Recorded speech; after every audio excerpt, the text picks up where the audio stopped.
Habiter. Nous, les humains, on est capable d'habiter à plusieurs endroits à la fois. On habite dans notre maison, on habite avec notre famille, on habite notre corps, on habite le territoire, on habite même nos émotions. Quoique des fois, c'est plutôt elles qui nous habitent. Mais d'ailleurs, comment savoir si on habite quelque part ou si c'est pas plutôt cet endroit-là qui nous habite? Ben moi, je crois que pour habiter réellement un lieu, il faut d'abord apprendre à le laisser nous habiter un peu. Finalement, c'est peut-être ça la clé de la cohabitation, c'est de partager un espace commun avec une ou des personnes, tout en leur offrant à ces personnes-là une petite place en nous qu'elles peuvent habiter. Et bien souvent, quand on héberge des gens en nous ou chez nous, ben ils peuvent nous en apprendre beaucoup sur nous-mêmes. Puis en plus, quand on laisse des gens habiter en nous, ben après ça, on n'est jamais vraiment seul. Aujourd'hui, je vous propose de faire un peu de place en vous et de vous laisser habiter par quelques-uns des 1001 visages de ma communauté.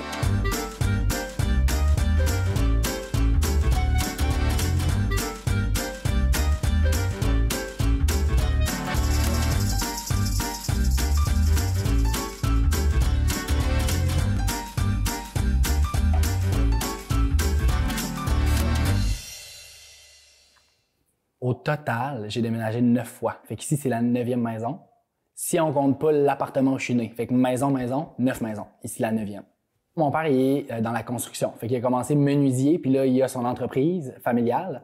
Puis ma mère, elle a toujours aimé le design intérieur, la déco, le choix des matériaux. Donc, pour leur couple, j'ai l'impression que c'était vraiment une belle façon de se garder animé, là, des projets de couple à long terme. Puis ben moi, en grandissant, mon frère qui est venu aussi plus tard, ben, on a toujours déménagé à chaque 2-3 ans, toute notre vie jusqu'à mes 18 ans en tout cas. Ici, 2002, fait que j'avais à peu près 2 ans. Ça, c'est la première maison que mes parents s'étaient construits ensemble sur la rue de l'Albatros à Pointe-au-Père. Puis mon père, lui, s'est déjà fait semi-écrasé par un troc. Il s'était cassé clavicule, hémorragie interne. Puis ça, c'était le toutou qu'il avait eu. Puis moi, je l'ai eu quand j'étais jeune aussi. Puis là, dans le fond, comme on peut voir, c'était ma première selle, là, sûrement, parce que j'avais le gros sourire aux lèvres sur la bolle. Le cabanon qu'on voit à droite, là, il y avait une marmotte en dessous. Puis j'avais assez peur qu'elle sorte pendant le jour, mais mes parents disaient non, c'est le jour, elle sortira pas. Dans la première maison qu'on a eue sur l'avenue des Pluviers, j'avais eu un chinchilla. Je l'avais appelé Bouboule, parce que c'est une boule de poil. C'est vraiment impressionnant de voir à quel point cet animal-là évacue. Ma mère allait me tenir ses maisons propres, puis ça faisait du poil, ça évacuait, puis des fois ça tombait dans les craques de la grille à terre. Fait que, en tout cas, j'ai vécu mon premier deuil là, en quittant Bouboule. Ici, ces 2 photos-là, c'est avec mon premier chien que j'ai eu, le seul en fait, Charlot, un petit Golden Retriever. Hey, il était tellement cute. Il a eu un cancer du poumon. Je le tirais par la queue, puis il me mordait, puis après ça, mes parents disaient ben oui, tu le tirer par la queue. Je m'appelle Vincent Bouillon, j'ai 23 ans et j'ai habité à 10 endroits différents depuis que je suis né.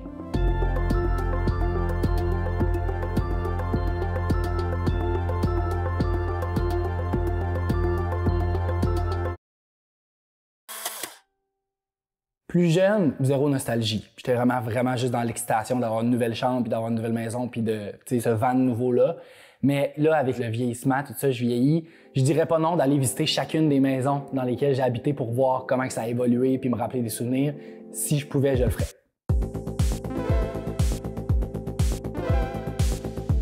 Cette maison-là, c'est la maison dans laquelle on a fêté mes 3 ans. On l'appelait la maison avec la tourelle parce qu'à gauche, il y a comme une petite tourelle là, dans laquelle il y avait le salon. On avait une genre de caméra, là. Fait que j'ai pu tout revoir ma fête de 3 ans qu'on avait fêtée à cet endroit-là avec un magicien, entre autres. Tantôt, on allait à la maison avec la tourelle, ça, c'est la maison verte. J'ai commencé la maternelle dans cette maison-là et je m'en souviendrai vraiment toujours. J'avais un carré de sable en arrière dans lequel je jouais pendant des heures.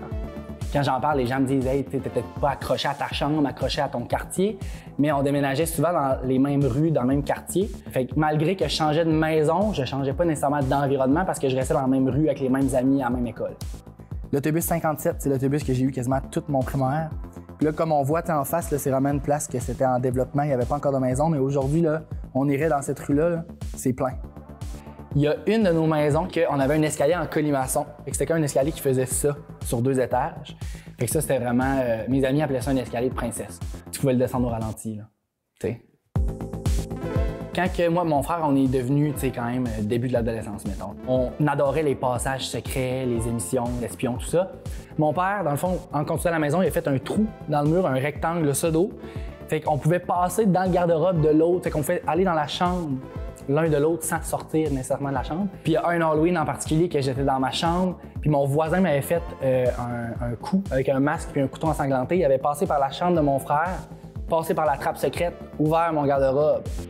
Il y a dans plusieurs maisons qu'on a été aux prises avec des fourmis à l'intérieur.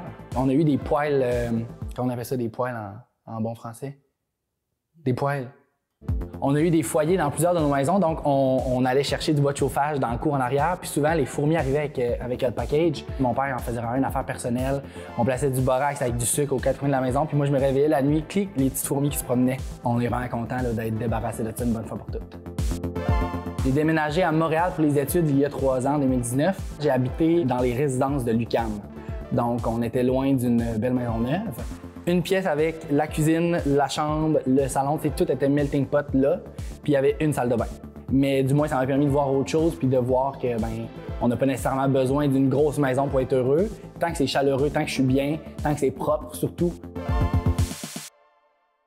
Là, je suis revenu chez mes parents, le temps de ramasser de l'argent, puis là, je vais déménager officiellement dans mon chez-moi en juin. Dans le fond, moi puis mon chum, on a acheté un bloc appartement qui était à ses parents. Alors voilà, ça sera la première fois que je déménage, pas parce que je suis obligé, mais parce que je veux bien. Mon école primaire, là, c'était la terre de mes arrière-grands-parents. Eux, il y avait des vaches, puis des ci, puis des ça, puis une ferme, là. Puis c'était leur terre qui est devenue plus tard une école primaire. Fait que moi, j'étais allé à l'école primaire sur le terrain de mes ancêtres. Puis le bâtiment que tu vois là, qui est marqué Aubaine, là, ça c'était le restaurant familial. Je me rappelle plus comment ça s'appelait, mais c'était le restaurant de la famille. Genre, c'était les bouillons qui avaient ça. Quand je suis parti à Montréal, il y en a plusieurs qui me disaient « Tu vas pogner la piqûre, tu vas rester là », mais je savais que je voulais revenir habiter à Rimouski parce que j'aime la place, j'aime la proximité avec la nature, j'aime que je suis proche de ma famille. J'ai jamais pensé habiter dans un autre pays parce que je suis vraiment fondamentalement bien à Rimouski. On dirait que plus que ma vie avance, plus que je m'approche de la mort. Puis moi, je suis comme vraiment conscient que je vais crever, que je vieillis, que je vais devenir laide, tout ça. Donc, je me dis vraiment que je veux vivre le maximum au moment présent. Au quotidien, j'essaie vraiment de profiter, d'être reconnaissant de ce que j'ai. Tu sais, là, on est dans cette maison-là, puis on va déménager bientôt. Fait que j'essaie de profiter de cette maison-là parce que je sais que peut-être que plus tard, je vais être nostalgique, je vais m'ennuyer des souvenirs que j'ai eus ici. Donc, voilà. Vivre le moment présent, je pense que c'est un bon conseil.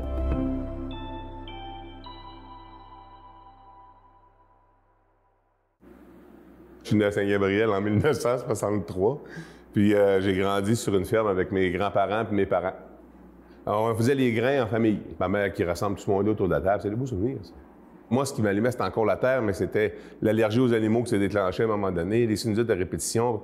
J'étais le premier dans la tasserie de foin avec pas de problème de la poussière, puis à un moment donné, j'étais plus capable d'y aller. Ça a été difficile de dire qu'on vendait, mais aujourd'hui encore, je passe dans ces terres-là qui sont plus ou moins cultivées. Puis ça me fait toujours un petit pincement au cœur. Mais tu sais, quand tu regardes ça, t'es plus heureux à faire d'autres choses. Je suis allé vers le communautaire, puis j'ai été chanceux. La municipalité m'a engagé. L'idée, c'est de dire qu'à quelque part, tu réalises des choses pour que les gens soient bien, puis avec les gens. C'est ça qu'il faut aussi, là. Louis-Georges Lebesgue, responsable loisiriculture de la municipalité de Saint-Gabriel de Rimouski, le plus beau village du monde entier.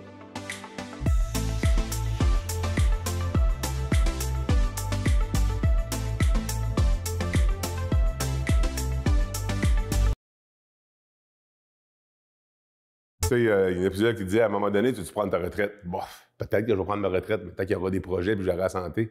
Je pense qu'il y aura des réalisations à faire, puis à Saint-Gabriel, on le prouve bien. Tu sais, ici, t'as le centre polyvalent. Je dis que j'ai passé peut-être plus d'heures ici qu'il y avait des places dans ma vie, parce que c'est le lieu de rassemblement, parce que c'est le lieu là où on fait des projets. Tu sais, on a monté 17 pièces de théâtre ici, on a fait des décors impressionnants. C'est toujours on, tu sais. Il y en a qui me donnent une idée, moi je mets le feu dans la poudre, ça décolle, puis c'est là qu'on réalise nos idées, nos projets. Puis il y en aura toujours des défis dans la vie. Hein.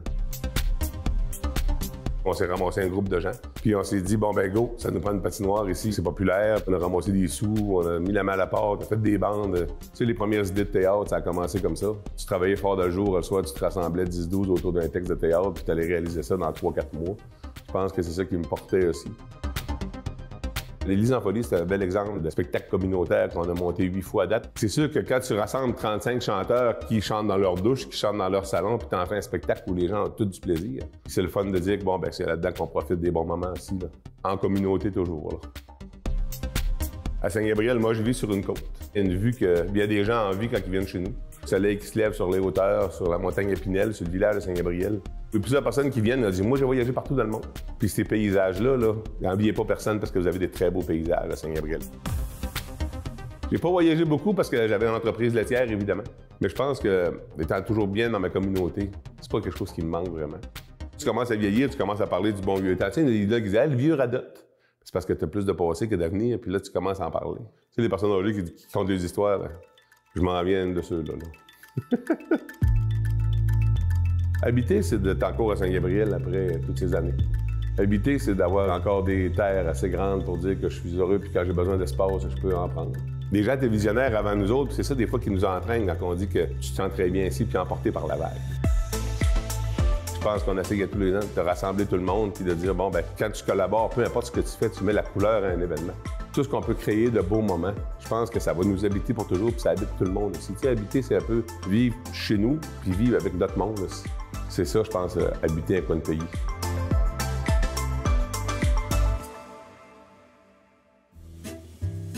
Si je vous dis le mot habiter, qu'est-ce que ça vous évoque?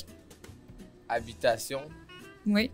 Québec, chaleureux, Mm-hmm. le rêve américain. Toi, est-ce que tu poursuis le rêve américain? J'espère. À tous les jours, je me réveille avec un but. Je sais pas si c'est le rêve américain, mais j'ai un objectif de vie. Habiter, ça veut dire que tu te sens en sécurité. Il faut que tu te sentes chez toi. Il faut que tu te sentes à l'aise d'apporter tes amis, ta famille. Je pense que dans habiter, il y a un peu la notion de où est-ce que tu viens, ta maison. Donc, un habitant d'une ville, habitant d'une région, habitant d'un quartier. Donc, le mot habiter, c'est ce qui me vient en tête.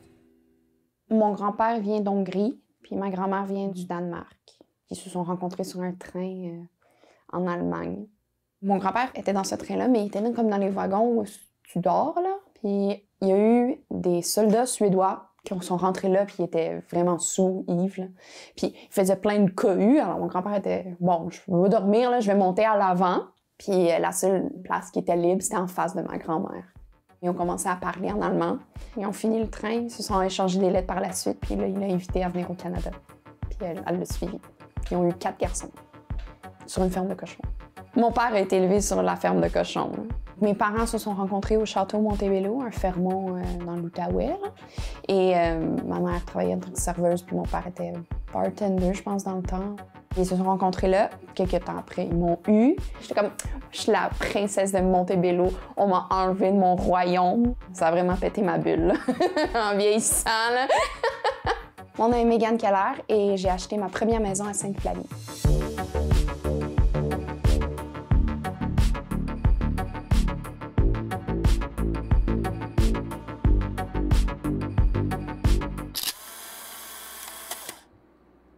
Dans le fond, moi, je suis partie des Laurentides, je finissais mon deck, puis je savais pas trop où m'en aller. J'ai vu un petit monsieur qui parlait de l'IMQ pour travailler sur le Saint-Laurent, puis travailler sur les bateaux de la marine marchande. Alors là, ça m'a vraiment piqué ma curiosité, tu sais, puis c'est tellement hors de tout ce que je connais. Je viens de Saint-Sauveur, entouré de montagnes, où on a des lacs puis des rivières, là. On n'a même pas le Saint-Laurent, là, tu sais, on n'a rien, là. J'avais le goût, là, d'essayer ça, donc je me suis lancée, puis j'adore ça.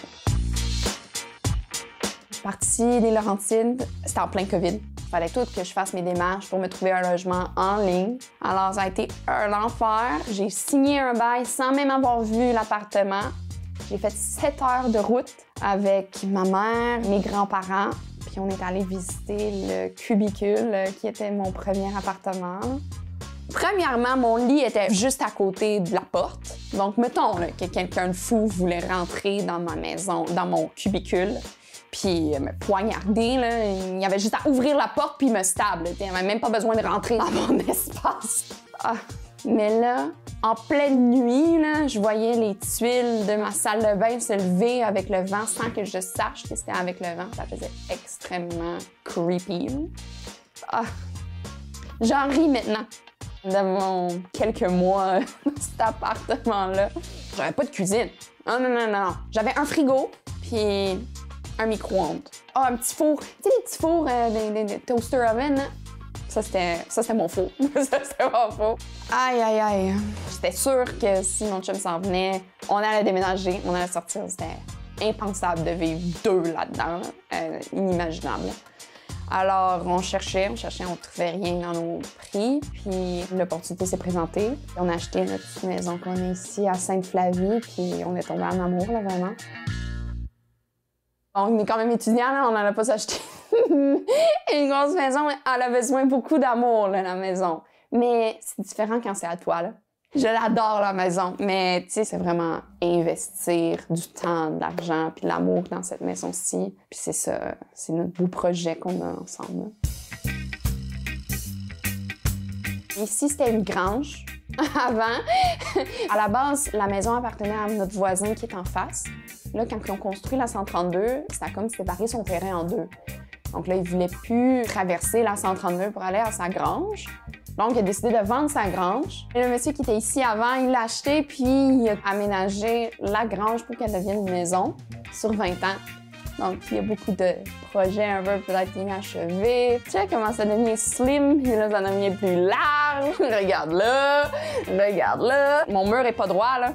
Ça aussi, ça a été un beau projet de couple, là. À accomplir. Moi, mes compétences en réno, c'est pas mal nul, là, mais je suis travaillante, là. Je peux suivre des ordres, mais je peux pas décider quoi que ce soit. J'ai pas cette expérience-là. J'ai travaillé sur un gros pétrolier de pétrole brut. J'ai quasiment 6 mois de temps de mer d'accumuler. Dans le fond, j'habite sur le bateau. Je vis avec plein de marins, là. Dans mon premier bateau, on était beaucoup plus de filles. Je pense qu'on était 4 femmes sur 24. C'est super rare, là, dans le métier, il va y avoir 4 officières. Dans mon deuxième stage, par contre, j'étais la seule femme sur le bateau pendant 4 mois et demi. Après 4 mois, je me suis dit, là, j'avais pas eu un petit moment de girls' night out, là, d'écouter un film, puis de faire des masques, puis ça faire de même. Donc, j'ai un peu forcé la main à mes cadets. On a fait un masque dans nos cabines, puis on a écouté un film, là. C'était parfait. La relation que tu as avec ces personnes-là, c'est pas une amitié. Le monde ne rentre pas super en détail dans leur vie personnelle parce que, tu sais, être loin de sa famille et tout, parler de sa famille, c'est le fun, mais des fois, ça peut devenir lourd quand tu sais que tu vas pas les voir pendant X nombre de temps. Tu sais, j'avais beaucoup de chefs qu'eux, ils venaient d'avoir leur bébé il y a pas longtemps, puis tu sais, ils vivaient les premiers 2 ans de la vie de leur enfant à être éloignés, alors tu voyais qu'ils pensaient continuellement à leur famille, là. Alors ils restaient plus sur le léger, du small talk en tout temps. C'est vraiment particulier. C'est comme des collègues de travail que tu vois comme des frères et sœurs autant proches, là. Tu sais, c'est bizarre.